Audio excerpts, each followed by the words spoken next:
Hello दोस्तों, IT and MCQ series में आप लोगों का स्वागत है। आज का हमारा 6 नंबर का क्लास है और हम 6 नंबर के क्लास के पहले क्वेश्चन की ओर बढ़ेंगे। ठीक है, और ये सभी के लिए है, आईटीआई के लिए जिनका एग्जाम जून जुलाई में है उनके लिए भी है, और जो जिनका एग्जाम कंप्लीट हो चुका है और जो आईटीआई से पास है और वो कॉम्पिटिटिव एग्जाम की तैयारी कर रहे हैं, और जिस कॉम्पिटिटिव में अगर डीजीटी सिलेबस और नियमित सिलेबस अगर लिख के आता है और नहीं भी लिख के आता तो आप लोगों को पता होना चाहिए कि वेल्डर का जो सिलेबस होगा हर हर बुक्स में सेम ही होगा, हर बुक्स का लेसन सेम होगा, क्योंकि gas cutting, plasma cutter, arc welding जो भी है सभी बुक्स में वही रहेंगे, वही क्वेश्चंस रहेंगे। इसलिए हम सभी क्वेश्चंस को यहाँ पे करा रहे हैं, और डाउनलोड ऐप कर लेना है डाउनलोड में, और पीडीएफ होकर जो है निमी के ओके एमसीक्यू के हिंदी इंग्लिश वाले वहाँ पे अपलोड कर दिए गए हैं, आप वहाँ से स्टडी कर सकते हैं विथ आंसर के साथ। ठीक है, आज का हमारा और ये जो सीरीज चल रही है हिंदी और इंग्लिश में चलेगी, क्वेश्चंस को हम हिंदी और इंग्लिश दोनों लैंग्वेज में लेंगे। ठीक है, आज का हमारा जो पहला क्वेश्चन है उसको देखते हैं। Which accessory is use to protect the eyes during gas welding. कह रहा है गैस वेल्डिंग के दौरान आंखों की सुरक्षा के लिए लिए किस सहायक उपकरण का उपयोग किया जाता है। ठीक है, तो आप लोग को देख रहे होंगे यहाँ पे एफ ए 4 ऑप्शन है, आप लोग को इस 4 ऑप्शन में से इस क्वेश्चन का आंसर देना है। ठीक है, तो पूछ रहा है कि गैस वेल्डिंग के दौरान आंखों की सुरक्षा के लिए। ठीक है, तो अब आप लोग को देखना है कि गैस वेल्डिंग में हम आर्क की बात नहीं कर रहे, गैस की बात कर रहे हैं। तो अब क्या कर रहे हैं, हेलमेट जो होता है कहाँ यूज होता है, आप लोग पता होगा जब हम टॉप वेल्डिंग का यूज करते हैं तब हम क्या करते हैं, हेलमेट का यूज करते हैं, और ये किसमें होता है, आर्क में होता है। ये हमारा रॉन्ग आंसर हो गया इस क्वेश्चन के अकॉर्डिंग। ठीक है, हाथ का स्क्रीन भी हम कब कब यूज करते हैं, वेल्डिंग आर्क वेल्डिंग जब हम करते हैं तब हम क्या करते हैं, हैंड स्क्रीन का यूज करते हैं। ये भी हमारा क्या हो गया, रॉन्ग आंसर हो गया। ठीक है, रंग के चश्मे, ठीक है, रंग वाले जो कलरफुल चश्मे होते हैं हम क्या करते हैं, गैस वेल्डिंग के दौरान हम चश्मे का यूज करते हैं। क्यों करते हैं, क्योंकि जो बैक फायर होता है उससे भी सेफ्टी मिलती है, और जब हम गैस वेल्डिंग करते हैं तो वहां से जो हीट निकलती है, जैसे गर्मी ठंडी के मौसम में आप लोग उतना महसूस नहीं होगा, लेकिन गर्मी के मौसम में जो हीट निकलेगी ऑलरेडी गर्म हवा रहती है, और जब गैस वेल्डिंग करेंगे तो हीटिंग जो जो टेम्परेचर उसका ज़्यादा रहता है, और हमें आंखों से देख के वेल्डिंग करना पड़ता है। उस टाइम पे हमारे आंखों को उतनी यानी नुकसान ना हो और उसको हीट इतनी ना लगे, क्योंकि नाजुक आंखें होती है, तो उस टाइम को आप लोगों को सुरक्षा प्रदान करने के लिए क्या करना है, कलरफुल चश्मा, मतलब कैसा कैसा व्हाइट लेंगे थोड़ा सा, कैसा जब उसकी लाइट होती है तो उससे हमारे आंखों को दिक्कत होती है, इसलिए थोड़ा सा क्या करना है आप लोग को, कलरफुल चश्मे का उपयोग करना है। और वहाँ पे क्या करना है थोड़ा सा दूरी बना कर रखना पड़ता है। ठीक है, कभी कभी क्या होता है, बैकफायर होता है, जो कि चिंगारी या विस्फोट वगैरह होती है, थोड़ी सी डिफरेंट आप लोग को जितना लगता है उतना आप लोग रख सकते हैं। ठीक है, तो ये हमारा सही आंसर क्या होगा, रंगहीन चश्मा। ग्राइंडिंग का चश्मा जो होता है व्हाइट होता है, मैं भी आप लोग बताया ग्राइंडिंग का चश्मा यूज नहीं करना, क्योंकि गैस वेल्डिंग के टाइम पे भी जो ज्वाला निकलती है उससे क्या होती है, लाइट निकलती है, और लाइट हमारे आंखों को थोड़ा सा ऐसा एब्जर्व करने में टाइम लगता है, इसलिए हमें उसका उपयोग नहीं करना। तो इसका सही आंसर क्या है, सी। ठीक है, नेक्स्ट क्वेश्चन देखेंगे।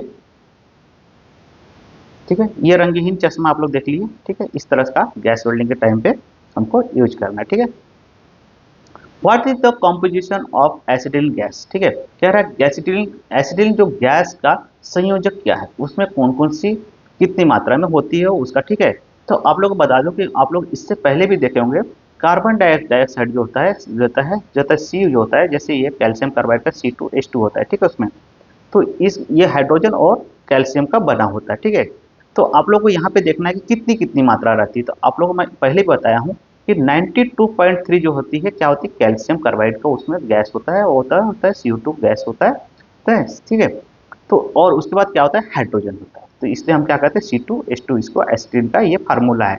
तो ये 7.7 होता है, ये आपको नोट करके रखना है और याद करके रखना है। इसका सही आंसर है डी। ठीक है, ये आपका आपका 100 होगा क्या, होगा। ठीक है, लेकिन ये आपको नहीं, आपको सीधा सीधा 92 पॉइंट कुछ याद रखना है कि कार्बन डाइऑक्साइड होता है उसमें, उसमें कैल्शियम कार्बाइड का होता है।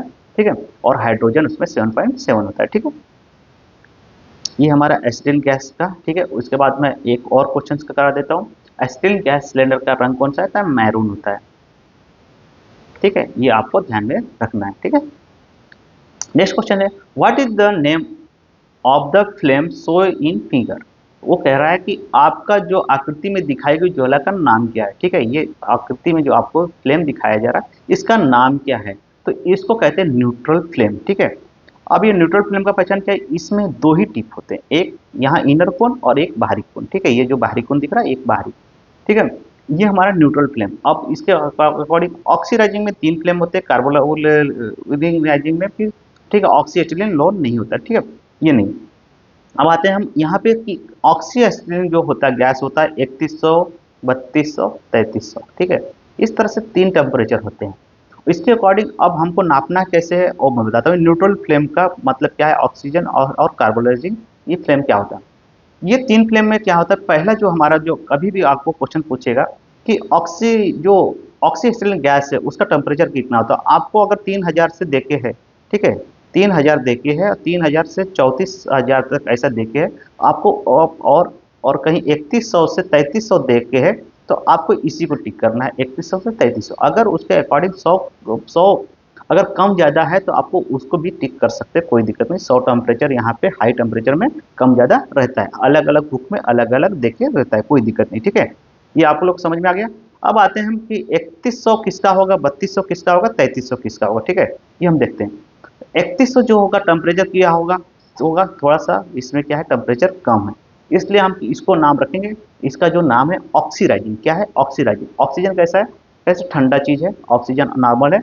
आप लोग इतना ध्यान रखना है, जो ऑक्सीजन है वो क्या है, ठंडी ज्वाला है, उसका हमें टेम्परेचर कम रहेगा। ठीक है, न्यूट्रल फ्लेम जो 3200 है ये न्यूट्रल है। न्यूट्रल मतलब क्या है, न तो ठंडा है न तो गर्म है, मीडियम है, न्यूट्रल है, इसलिए हमें 3200 टेम्परेचर वहां पे ध्यान में रखना है। और 3300 किसका है, कार्बोराइजिंग, जिसमें क्या है कार्बन की मात्रा सबसे ज्यादा है, इसलिए उसको कार्बोराइजिंग। ठीक है, ये हो गया तीन, हमारा हमारा कंप्लीट हो गया। ठीक है, तीनों के बारे में बता दिए। अब आते हैं कि न्यूट्रल और ऑक्सीजन और एसिटिलीन में क्या क्या मात्रा से बनेगा। ठीक है, कितना कितना मात्रा से, एक मिनट यहाँ पे लेते हैं। ठीक है, ये आप लोगों को न्यूट्रल फिल्म दिख गया, ये 3100 से। ठीक है, और ये बाहरी कोण का टेम्परेचर दिखा दिया गया। ठीक है, ये इनर कोण। और टेम्परेचर किसका, अगर आपको क्वेश्चन पूछता है कि टेम्परेचर हमें नापना है फ्लेम में तो किस पोर्शन को नापा जाएगा, तो आपका टेम्परेचर ये जो इनर कोण होता है इसका ही टेम्परेचर, यही सबसे ज़्यादा टेम्परेचर होता है और इसको ही नापा जाता है। इसका जो टेम्परेचर रहेगा वही हमारा रियल टेम्परेचर होगा, ये बाहरी टेम्परेचर से हमारा रियल टेम्परेचर नहीं होता है। ठीक है, अब आते हैं न्यूट्रल फ्लेम और ऑक्सीडाइजिंग और कार्बोनाइजिंग फ्लेम में। अब आते हैं हमारा, देख लो यहाँ पे C2H2 हो गया और यहाँ पे O2। ठीक है, ये ऑक्सीजन हो गया और ये हमारा एसिडिन गैस हो गया, दो भाग में हो गए। अब आते हैं हमारा यहाँ पे ऑक्सीडाइजिंग। ठीक है, और यहाँ पे न्यूट्रल और यहाँ पे कार्बोनाइजिंग। ठीक है, अब हमको एसिडिन की कितनी मात्रा लेना है, ऑक्सीजन की कितनी मात्रा लेना है, ये मैं आप लोगों को बता देता हूँ। अगर हमारा ऑक्सीडाइजिंग है तो यहाँ पे ऑक्सीडाइजिंग में आपको आपको एसिटिल की मात्रा 1 रहेगी और ऑक्सीजन की मात्रा 2 रहेगी। ऑक्सीजन की मात्रा ज़्यादा रहेगी, इसलिए यहाँ इसका टेम्परेचर कितना हो जाएगा, 3100 सेल्सियस। ठीक है, अब आते हैं न्यूट्रल फ्लेम में एक अनुपात में अगर हम 10 अगर पॉइंट लेते हैं तो यहाँ पे भी हम क्या करेंगे, 10 ही पॉइंट लेंगे, इसलिए इसका अनुपात रहेगा 1:1 और इसको हम कहेंगे न्यूट्रल है, इसलिए हम 3200 सेल्सियस को हम देंगे। कार्बन एसिडिन की भी मात्रा सेम है, ऑक्सीजन की मात्रा सेम है और ये वेल्डिंग के लिए उपयुक्त होता है। ठीक है, अब आते हैं कार्बोराइजिंग में। कार्बोराइजिंग में 2 एसिटिलीन रहेगा, 2 पॉइंट अगर एसिटिलीन है तो ऑक्सीडेशन क्या रहेगा, 1 पॉइंट रहेगा और इसको हम क्या कहेंगे 3300 सेल्सियस से इंगित करते हैं और ये हमारा कार्बोराइजिंग फ्लेम है। ठीक है, इस तरह से आप लोगों को फिर से एक बार हमने रिपीट करा दिया है और इस तरह से क्वेश्चंस आपके चलेंगे। कहाँ चलेंगे, ये सभी क्वेश्चंस को यहाँ पे आप सॉर्ट होगा और इसके बाद जो है आप लोग देखेंगे कि ये हमारा फुल क्वेश्चंस को इसी प्रकार से ऑप्शन से हर एक क्वेश्चन को मैं कराऊंगा। ठीक है, आते हैं ऑक्सीडाइजिंग फ्लेम भी देख लिया आप लोग, जो है यहाँ पे, और ये कार्बोराइजिंग फ्लेम यहाँ पे थोड़ा सा रॉन्ग दिया है, अलग अलग बुक के अनुसार हो सकता है। ठीक है, यहाँ पे 2900 कर दिया है, लेकिन ये थोड़ा सा यहाँ पे जो ऑक्सीडाइजिंग हो जाएगा यहाँ पे 2900 रहेगा और ये 3300 रहेगा। ठीक है, इस तरह से थोड़ा रॉन्ग। नेक्स्ट आते हैं, which size of CCMS filler rod is to be used for welding plate of 8 mm thick with V edge। ठीक है, पेनिट्रेशन, ये कह रहा है फिलर रॉड का कौन सा आकार 8 mm मोटी प्लेट जिसमें भी आकार का एज बनाने के लिए उपयोग किया जाता है। तो इस प्रकार का देखो क्वेश्चंस को मैं आप लोगों को बताया, एक चार्ट होगा, चार्ट नहीं लगा, एक चार्ट के अनुसार हम क्या करते हैं इसको इंगित करते हैं। ठीक है, अभी ये क्या कर रहा है, एक 8 mm की प्लेट है। ठीक है, थिकनेस कितनी, 8 mm की थिकनेस है। और उसमें क्या कह रहा है कि भी आकार में देना है और एज ज्वाइंट है। क्या है? एज ज्वाइंट है। एज ज्वाइंट ज्वाइंट कैसा होता है आप लोग को पता होगा, इस तरह का पोर्शन को एज ज्वाइंट कहा जाता है। इसको जोड़ कर इसको भी आकार देना है, ठीक है। भी आकार में आपको 8 mm की प्लेट है, ठीक है, 8 mm की, तो इसको 4 mm का इस तरह से कटिंग करके इसमें कौन सी एज बनाने के लिए फिलर रॉड, क्या कर रहा है, फिलर रॉड का उपयोग करेंगे, ठीक है। तो इसमें हम करेंगे 5 mm का, इसका 5 mm का फिलर रॉड का उपयोग यहाँ पे हम करेंगे, ठीक है। आप लोग को इसको क्वेश्चन को ध्यान में रखना है, ठीक है। How many segment are to be select for welding 50 mm J pipe, ठीक है। ये कह रहा है कि जे पाइप जो 50 mm है उसमें आपको 50 mm जे पाइप की वेल्डिंग करने के लिए कितने सेगमेंट चुने जाने हैं, ठीक है। तो इसमें 4 सेगमेंट चुने जाते हैं, ठीक है। अब ये आपको 4 सेगमेंट के बारे में बताता हूँ। ये जो देख रहे हैं आप लोग, इस तरह के पाइप के ने 4 भाग रहते हैं, ठीक है। और इसमें जे पाइप बोल रहा है, जे पाइप, ये कोड वर्ड रहते हैं। आप लोगों को जब पाइप का जो लेसन होगा उसमें आप लोग एक एक बताता हूँ। फिलहाल अभी अभी आप लोग को नहीं समझ में आएगा, ठीक है। वो पिक्चर यहाँ पे लगे नहीं है, वहाँ पे आप लोग को मैं कराऊंगा, ठीक है। तो इसको आंसर को रखना है आपको टिक करके, और ध्यान में रखना है 4 जो है सेगमेंट, ये आपको ध्यान में रखना है, ठीक है। इसमें टाइप्स पूछ रहा पाइप का, सही से मैं आप लोग बता दो, तो इस टाइप्स पूछ रहा, आप लोगों को वहाँ पे पिक्चर के माध्यम से समझाऊंगा, या पिछले क्लास में एक गया है क्वेश्चन, उसमें आप लोग को समझ में आ गया होगा, ठीक है। नेक्स्ट देखेंगे, what type of edge penetration is need for gas welding a pipe with wall thickness thickness 6 mm बोल रहा है, ठीक है, ठीक है। ये कह रहा है कि आपको 6 mm के साथ एक पाइप को गैस वेल्डिंग के लिए किस प्रकार की एज की तैयार की आवश्यकता है, ठीक है।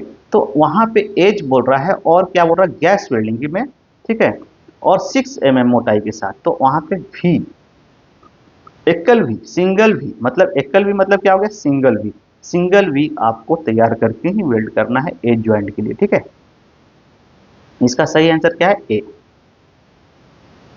इस प्रकार से दिख रहा है आपको, ये पाइप हो गया, और ये कितना mm है, 6 mm पाइप हो गया, और ये दिख रहा है आपको सिंगल भी दिख गया। सिंगल भी बना के आपको इसमें रूट का गैप दे के इसको वेल्ड करेंगे, तो ही हमारा क्या होगा, पूरी तरह से पेनिट्रेशन प्राप्त होगा। इस तरह से पिक्चर के माध्यम से आप लोग 100% समझ गए होंगे, और कभी भी आप लोग को कहीं सिलेक्शन भी होता है, प्रैक्टिकल भी दिया जाएगा, तो आप लोग पूछोगे नहीं, समझ में आ जाएगा कि किस प्रकार से आपको तैयार करना है, ठीक है। अभी तक नहीं किए होंगे तो आप लोग तैयार अब हो जाएंगे पूरी तरह से, ठीक है। नेक्स्ट क्वेश्चन देखते हैं, how many equal division should be made which developing A T pipe joint. ये पाइप ज्वाइंट का जो है टी पाइप के बारे में कह रहा है, एक टी पाइप ज्वाइंट विकसित करते समय कितने समान विभाजन जन किए जाना चाहिए, ठीक है। तो आपको मैं बता दूं 12 बराबर विभाजन किया जाना चाहिए, इक्वल करना चाहिए, 12 विभाजन में आपको यहाँ पे टी ज्वाइंट में करना है, ठीक है। इसका सही आंसर है डी।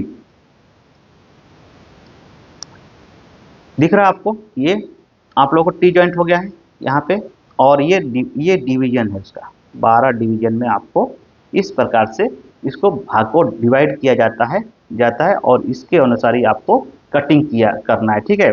अब ये टी आप लोग दिख रहा होगा, तो यहाँ पे देख रहे होंगे आप लोग, इस प्रकार से इससे आपको यहाँ पे क्या किया गया, आकार में कट किया गया है। तो ये जो है, ये कितने विभाजन में हो गए, ये 1 2 3 4 विभाजन, ठीक है, इस तरह से। और टोटल कितने हैं आप लोग दिख रहे होंगे, यहाँ पे 4 और यहाँ पे से 4, ठीक है।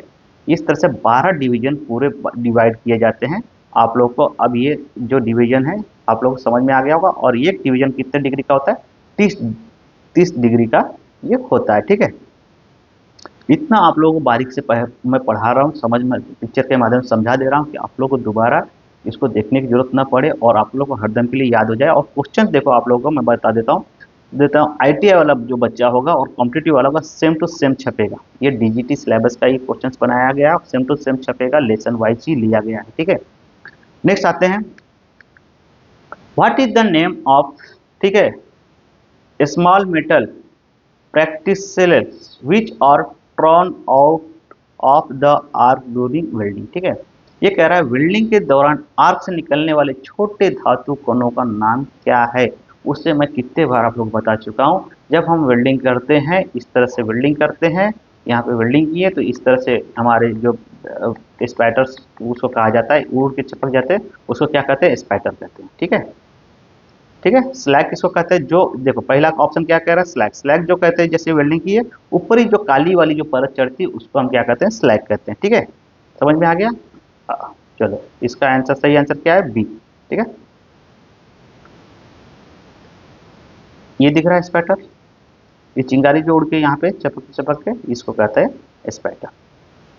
नेक्स्ट क्वेश्चन है, how the construction of a nozzle for guide gougings up is identified. ठीक है, ये कह रहा है गोगिंग के लिए एक नोजल का निर्माण की पहचान कैसे की जाएगी। जब गोगिंग, गोगिंग जो वर्ड्स है आपको बताता हूँ, जो गोगिंग कह रहा है, ठीक है, इस टाइम जब हम वेल्डिंग वगैरह करते हैं, जब भी हम कुछ जॉब्स को करने जाते हैं, तो उस टाइम पे हम क्या करते हैं, मेटल का साइज और हमारे मेटल कौन सा, वो सब चीज़ को हम क्या करते हैं, गाइडिंग करते हैं। पहले ये हम उसकी जानकारी लेते हैं, क्या करना है, कैसे करना है, कितनी थिकनेस है, उसके अनुसार हम क्या करते हैं, नोजल हम चॉइस करते हैं और नोजल की पहचान करते हैं कौन सा यूज करना है। ठीक है, तो इस ऑप्शन के अनुसार आप देखो, ठीक है, ये कह रहा है आधी तरह से पवित्र नोकदार व 6 होल के साथ नोजल। ये कह रहा है कि आपको गोचिंग करते समय 6 प्रकार के नोजल, देखो कैसा है, 6 होल वाले नोजल। अब ये नोजल देख रहे होंगे, इस तरह से नोजल रहता है। ठीक है, 1 2 3 4 5 6, और किसी किसी में 7 9 रहेगा। ये साइज के अनुसार आपको नोजल का छिद्र बढ़ते जाएगा। ठीक है, इस प्रकार से, और ये 6 नोजल जो रहेगा इस प्रकार से रहेगा, एक बीच में रहेगा, 1 2 3 4 5, ऐसे 5 नोजल आप लोग देखेंगे, कटिंग नोजल्स रहते हैं, ये कटिंग नोजल्स है। ठीक है, आप लोग कटिंग नोजल्स करोगे तो इसका सही आंसर जो है डी। आप लोग नोजल देख लेंगे। ठीक है, अभी नोजल आपको दिखाता हूँ, ये दिख रहा है आपको, एक नोजल का आंतरिक भाग है ये, और ये बाहरी भाग में से आए हुए यहाँ पे आपको को दिखेगा। ठीक है, इसको जब इसको ढके जाएगा तो यहाँ पे बारीक बारीक छेद दिख रहे हैं, इसी को नोजल में आप लोग को एक ये जो रहता है, ये अपना एसिटिल के लिए रहता है, बाकी जो ऑक्सीजन के लिए दिया जाता है। ठीक है, नेक्स्ट क्वेश्चन है, एडब्ल्यूएस इलेक्ट्रोड वोटिंग के अनुसार सर चौथा अंक क्या दर्शाता है। ठीक है, एडब्ल्यूएस में क्या दर्शाता है, तो आप लोग को जो चौथा अंक है क्या दर्शाता है, ये जो एस है ये क्या दर्शाता है, type of flux coating, flux का कोटिंग का प्रकार आपको ये दर्शाता है एडब्ल्यूएस इलेक्ट्रोड। ठीक है, इसका सही आंसर है क्या है, डी। ये दिख रहा है एडब्ल्यूएस। ठीक है, और ये जो कोटेड है इलेक्ट्रोड, इसको कहा जाता है फ्लक्स। ठीक है, इसको कहा जाता है कोर वायर। ठीक है,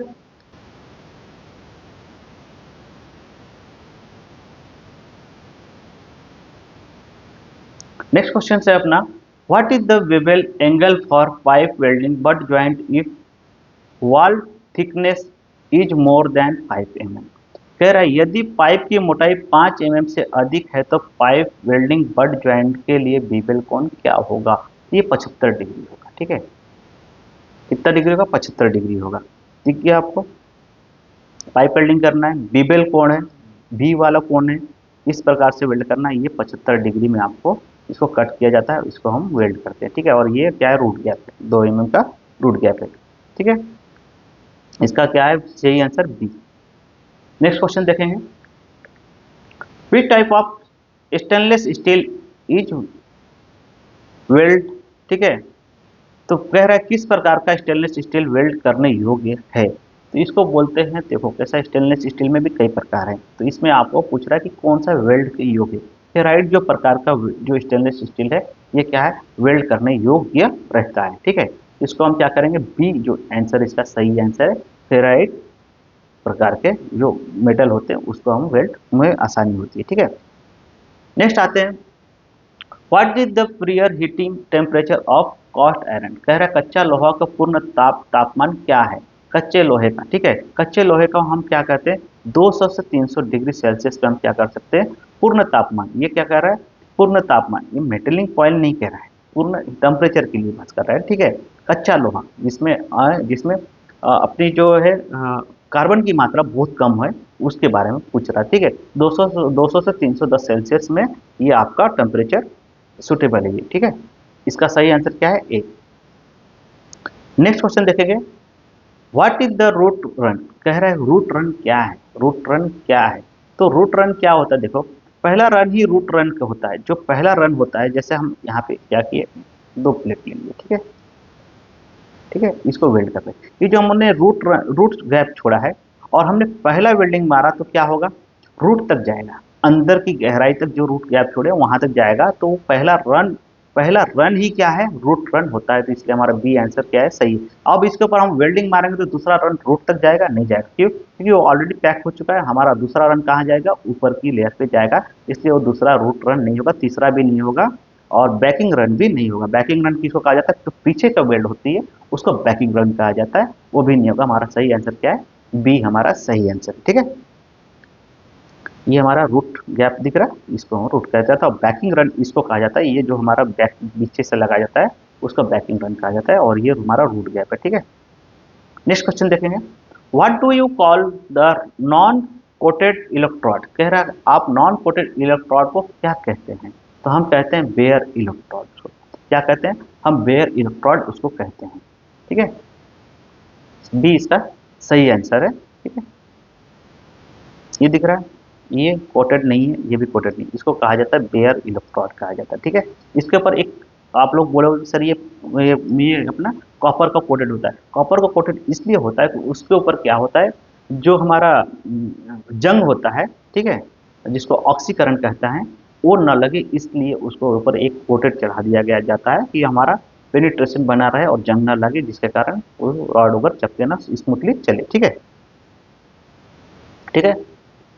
how is the electrode size indicate, ठीक है, आइडेंटिफाइड कर रहा है, ठीक है, आइडेंटिफाइड। इलेक्ट्रोड आकार की पहचान कैसे की जाती है, तो इलेक्ट्रोड की आगे मैं कितने बार बता चुका हूँ, पहचान किससे की जाती है, इनर कोन से, किसके, इनर कोन वायर से, आंतरिक कोन के तार का व्यास, ठीक है, ठीक है। ये देखो इलेक्ट्रोड की लंबाई द्वारा नहीं की जाती, फ्लक्स की कोटिंग से भी नहीं की जाती, इलेक्ट्रोड के व्यास से भी नहीं की जाती है। ये जो इनर कोन होता है, जो उसका जो कोर वायर कहा जाता है, ठीक है, ये जैसे इलेक्ट्रोड हो गया, ठीक है, ये हमारा इलेक्ट्रोड हो गया। ये जो यहाँ पे क्या है कि फ्लक्स लगा है, इससे नहीं करना हमें। ये जो रॉड दिखता है ना, ये हमारी क्या है, आंतरिक कोण है, कोण है आंतरिक का, जो अंदर का जो भाग है वही हमारा क्या है, तो उसका जो व्यास होता है तार के व्यास द्वारा, इसका जो व्यास होता है यही हमारा क्या है, 3.15 बोलते हैं हम, 2.5 बोलते हैं, 4 mm, 5 mm, इस तरह से हम जो भी इलेक्ट्रोड मांगते हैं और वेल्ड करने के लिए हम यूज करते हैं, उसका ये साइज बताने का ये काम करता है, ठीक है। दिख रहा है, ये जो है, ये जो हिस्सा है ये हमारा इलेक्ट्रोड का, ये हमारा क्या करता है, साइज बताता है, ठीक है। चलो नेक्स्ट क्वेश्चन देखेंगे, what are the standard electrode, ठीक है, ठीक है। तो बोल रहा है मानक इलेक्ट्रोड की लंबाई उपलब्ध क्या है, स्टैंडर्ड इलेक्ट्रोड की लंबाई क्या है। तो आप लोगों को मैं पहले ही बता चुका हूँ, देखो मानक इलेक्ट्रोड की लंबाई उपलब्ध कितनी है। तो अभी कैसा है, इसमें कई प्रकार के, जितनी थिकनेस के अनुसार, साइज के अनुसार इलेक्ट्रोड का ये बढ़ता है। तो आप लोग इलेक्ट्रोड का नॉर्मल तौर पे हम क्या करते हैं, 300 से 450 ये mm तक हम यूज करते हैं, ठीक है। लेकिन यहाँ पे अब कह रहा है मानक इलेक्ट्रोड का, तो यहाँ पे 500 से 600 mm तक होता है। आप लोग को इसको ध्यान में रखना है, ठीक है। नेक्स्ट क्वेश्चन देखेंगे, ये हमारा इलेक्ट्रोड हो गया, ठीक है। 0.8 mm के साथ हेक्सा ब्लेड का ग्रेड क्या होगा, क्या है, जो भी है, ठीक है। तो ये कह रहा है हेक्सा ब्लेड, ठीक है, ग्रेड, तो वहां पे 0.8 mm में फाइन होता है, क्या होता है, फाइन होता है। फाइन जो होता है ये हमारा ग्रेड होता है, ठीक है। और ये जो इसको कहते हैं पिच, क्या कहते हैं, इलेक्ट्रोड में जो दांते होते हैं तो पिच होते हैं, और यहाँ पे दिख रहा है फाइन, फाइन, इसको 0.8 mm क्या होता है, फाइन होता है, पिच में इसको फाइन कहा जाता है। थोड़ा सा ये आप लोगों को हेक्सा के बारे में डीपली बता दिया गया, ठीक है। क्रॉसेस का 8.8 mm होता है, मीडियम का 1.4 से लेकर 1.0 mm तक होता है, ठीक है। नेक्स्ट क्वेश्चन देखेंगे हम, कह रहा है ई बी 5426H1JX इलेक्ट्रोड वर्गीकरण में X अक्षर क्या दर्शाता है। ये कह रहा है ये कोड है, ठीक है, पूरा कोड दिया गया है, इसमें जो X जो दर्शाया गया है इसका मतलब क्या है। तो ये होता है रेडियोग्राफिक गुणवत्ता इलेक्ट्रोड, ठीक है। ये जो R से है ना, रेडियो से स्टार्टिंग है, तो इसका रेडियोग्राफिक क्वालिटी इलेक्ट्रोड जो है ये हमारा सही आंसर है, ठीक है। R दर्शाता है, इसका एक एक वर्ड का अपन बाद में जब थ्योरी चलेगा तो उसमें हम मैं कराऊंगा, ठीक है।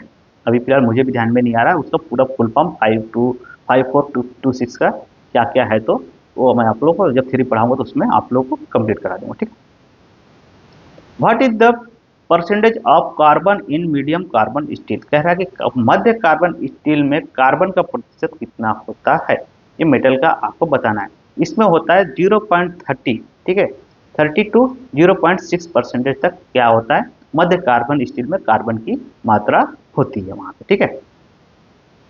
नेक्स्ट आते हैं, what is the defect of metal following into the surface of base metal without fusing it's, कह रहा है बेस धातु की सतह में बिना फ्यूज किए धातु के प्रवाह को क्या दोष कहा जाता है, तो उसको कहा जाता है ओवरलैप। क्या कहा जाता है, ओवरलैप कहा जाता है उसको, ठीक है। ओवरलैप ये दिख रहा है आपको, ये फ्यूजन, बाहरी फ्यूजन जो है इसको ओवरलैप कहा जाता है। हमारा असली फ्यूजन यहीं तक होता है और वेल्ड हमारा यहीं तक माना जाता है, ये एक्स्ट्रा जो होता है ये ओवरलैपिंग में आता है, ठीक है। ये इसका सही आंसर है। नेक्स्ट बढ़ेंगे, दी गई आकृति में वेल्डिंग दोष किस प्रकार का है, ठीक है। कह रहा है कि what is the type of welding defect show in figure, ठीक है। ये फिगर में आप लोगों को डिफेक्ट दिख रहा है, यहाँ पे एक क्रैक लगा है, यहाँ पे भी क्रैक है, इसको कहा जाता है क्रैक। क्या कहा जाता है, क्रैक, ठीक है। इजी है ये तो, ठीक है, देखने से ही पता चल गया ये इसको, लेकिन आपको नाम को याद रखना है, इसको क्रैक कहा जाता है। ब्लो होल आपको बहुत पहले बता चुका, बर्न भी अनफिल्ड, आप लोग पहला दूसरा क्लास देखेंगे तो उसमें आपको दिख जाएगा, ठीक है। इसको ये क्रैक है, ठीक है। आर्क वेल्डिंग में कम करंट के कारण कौन सा दोष होता है, तो ये कह रहा है कि एक बार इंग्लिश में करा दे, which one of the defect of casual wire low current in arc welding, तो उसको कहा जाता है फ्यूजन की कमी। अगर करंट अगर कम रहा तो हमारा बराबर वेल्ड नहीं होगा, फ्यूजन की कमी के कारण उसको कहा जाता है फ्यूजन की कमी, ठीक है। सी हमारा सही आंसर इसका है, ठीक है। दिख रहा है आपको यहाँ पे फ्यूजन, यहाँ पे छूट गया, ये करंट ये कट आएगा ओवर, ठीक है। इस तरह से फ्यूजन की कमी के कारण हमारा इलेक्ट्रॉन बराबर चलता नहीं है और इस तरह से कमियां उसमें हो जाती है, ठीक है। आर्क वेल्डिंग में बीड में हेयर लाइन का अलग होने का कारण क्या है, what is the cause of hair line, ठीक है।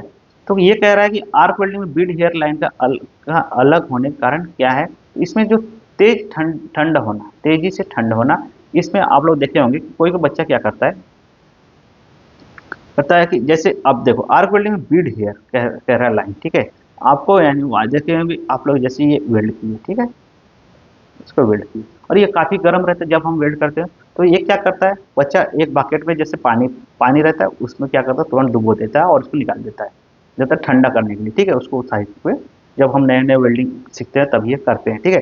तो वो क्या करता है, तेजी से ठंडा होने के कारण क्या होता है उसमें क्रैक आ जाती है, वेल्डिंग में क्या आ जाती है, क्रैक आ जाती है। वही कह रहा है कि बीड लाइन हेयर लाइन मतलब कैसे बालों के जैसे बारीक बारीक अगर उसमें लाइन आता है तो क्यों आती है, तेजी से ठंडा होना के कारण उसमें क्या होती है, बालों जैसे उसमें क्रैक आ जाती है, लाइन आ जाती है। धीमी नहीं होगा, धीमी से ठंडा से कोई दिक्कत नहीं होता, हम लोग ऐसे छोड़ देते हैं तो उसमें कोई इफेक्ट नहीं होती है। लंबी आर्क नहीं है, इलेक्ट्रोड का गलत चयन भी इसमें कोई रोल नहीं है, हमारा सही ए जो है इसका सही आंसर है, ठीक है। नेक्स्ट है, स्टील सामग्री का क्या नाम है जो वेल्ड करने योग्य नहीं है, तो देखो इसमें जो फेराइट और नहीं भैया मार्टिसिक स्टील जो है, स्टेनलेस स्टील है, ये हमारा जो है सही वेल्ड करने योग्य नहीं है सामग्री, ये नहीं है, ठीक है। हमारा उच्च कार्बन स्टील को भी हम वेल्ड आसानी से कर सकते हैं, ठीक है। मध्य कार्बन को भी, ऑक्साइड स्टेनलेस स्टील को भी हम नॉर्मली वेल्डिंग कर सकते हैं, कोई इसमें दिक्कत नहीं आती है। लेकिन फेराइट जो होता है इसमें हमें बहुत सारी दिक्कत होती है, इसलिए ये सही योग्य नहीं है, ठीक है। इस तरह का स्टील होता है, ठीक है। जो भी बच्चा अभी तक चैनल को सब्सक्राइब नहीं किया है यूट्यूब पे, वो जाके सब्सक्राइब कर ले और ऐप से जुड़ जाए, ठीक है। और जो जुड़े हैं वो तो देख ही रहे हैं, और आज के लिए हम यहीं पर रुकेंगे। Thank you, best of luck.